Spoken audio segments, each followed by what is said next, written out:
Hey guys, so today is going to be, I would call this a relaxing seed starting video. I'm starting eggplants, marigolds, calendula, hollyhocks, variegated coxcomb. It's a flower. um, Amaranth, bitter melon, basils, and even potatoes from actual potato seeds. Those little white things you just saw, those little balls, little ball. They're potato seeds, not like a seed potato that you grow a potato from a potato. These are actual seeds that come from the flower from potatoes when they are growing. So I started about 5 to 6 different types of basil, some Eskimo marigold, um, what else? Some borage, a bunch of different things in this one tray. And because I have a pretty good idea of how fast certain seeds sprout and how tall they get, I placed everything in certain spots. Like all the okra, I placed towards the back, away from everything, not in between anything, because I know they will sprout pretty much first and grow very tall and overshadow everything else. So this is like a tray full of different things, and as you guys can see, the okra is in the back, the marigolds is in the back, and they're very tall. The nasturtiums are kind of center but still to the back, but everything sprouted beautifully, especially my Turkish eggplants. You can find these seeds on my seed shop site that I always forget to mention. I've had this shop for about a year and a half now. So I appreciate the sales that you guys have made happen through there. So I totally appreciate that. And I forget to link it in here as well. But I will try my best to link it regularly if I remember. All right. But once everything starts to sprout, this is about a week and a half after I did the tray. I will pot things up once I start seeing the first true leaves. So the first set of things I'm potting up here are my Turkish eggplants. Okay. And these grow these small little orange eggplants. They're about 3 inches, 2 inches in diameter. Um, and they're really small, but they're delicious. They're sweet. They taste good roasted. You can eat them on toast. You can stew them. You can roast them, whatever you like. But they are delicious and they grow really fast.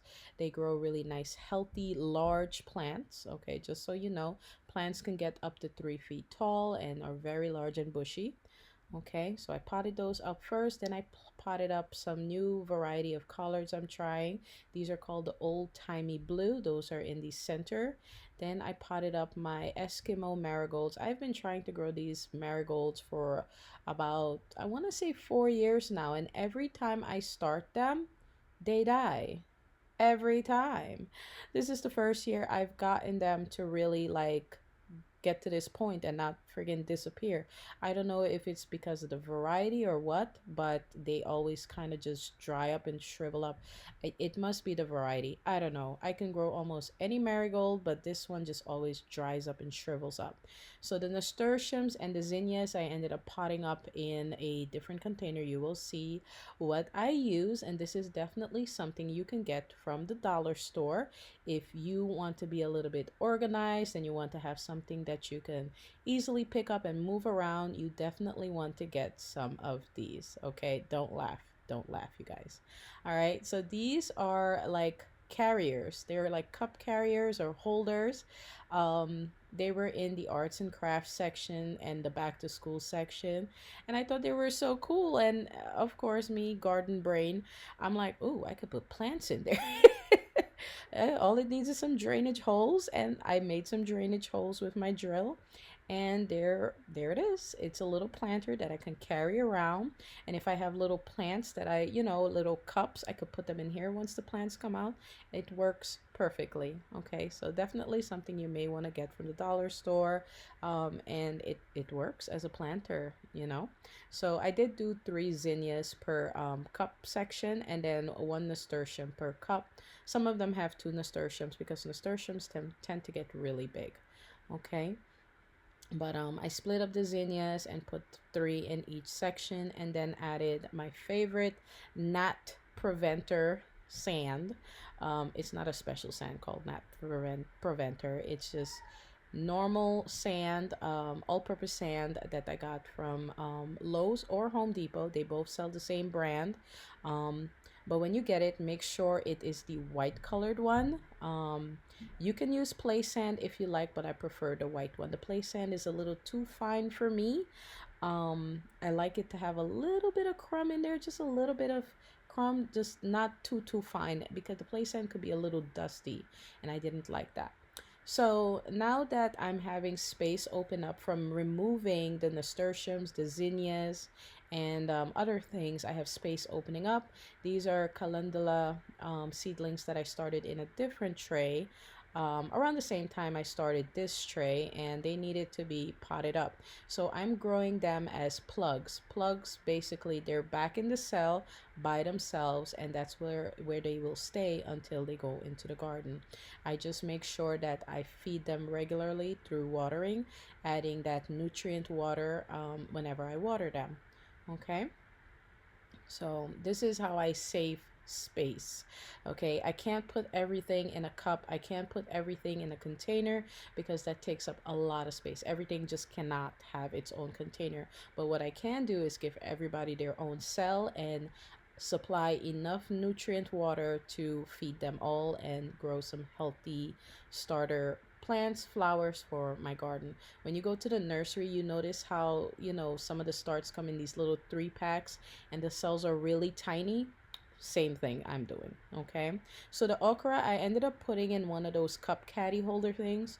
I thought I had filmed it, but apparently I didn't, because I couldn't find it on my phone. But yeah, I put it in the cup caddy thing and added my sand on top to prevent gnats. And as you guys could see, all the space opened up, and I made use of it by planting out my variegated coxcomb. These seeds I actually got from one of my garden friends in Florida, um, Jaja's Garden on Instagram. She's such a sweetheart. So I actually had 3 surviving plants last year. The fungus gnats got me really good last year, but I was determined this year to win the battle, and you know what? I have won. I am winning. I have no issues with them at all. I'm not gonna jinx myself. I'm not gonna jinx myself. Okay. But yeah, added my sand, and this is the calendula. I am going to add sand to that as well. And as you guys can see, I used a little cup. This one little cup, I fill it up and I just sprinkle it over the top of the soil. This one little cup did the whole little area that I covered. So you don't really need too much of it. Just so long as it covers the soil, that's good enough. Okay. So yeah, basically as the space opens up, I will fill it and put little plants in there. And this is the after of the calendula and the variegated coxcomb. You see how everything is getting better. There was some hollyhock there. You didn't even notice it because it was so little and it was by itself. But that's the variegated coxcomb there. And then these are the pink beauty amaranth, also a gift seed swap from Jaja's Garden. They've gotten bigger. The old-timey blue collards have gotten bigger, and look at the Turkish eggplants, you guys. Their leaves are humongous, even though they're in that little cell. So this is how everything looked before, and this is how they look now about 2 weeks later. Okay, you can get a lot of growth in just 2 weeks from potting up your seedlings, even in their own little cells. So again, here's the variegated coxcomb. They have really beautiful, like colorful, fluffy flowers. They kind of look like something out of like a Dr. Seuss book. But yeah, I just kind of wanted to show you the process of seed starting. And because I know how fast certain things grow, like okra, you always want to plant it towards the back, away. Don't try to plant it in between the rows of anything. Like pepper plants take longer to grow, so you don't want to plant it in between pepper plants or in between, certain flowers, because they'll take long and the okra will grow and overshadow. But this is how the potatoes look now. The potatoes I am growing from actual seeds from a potato plant, and they're about 2 inches, maybe 3 inches tall. It would be really cool to actually get potatoes from them. But if you guys enjoyed the video, give this video a thumbs up, like it. Okay, comment down below, let me know what you think, and I'll see you very soon in another video.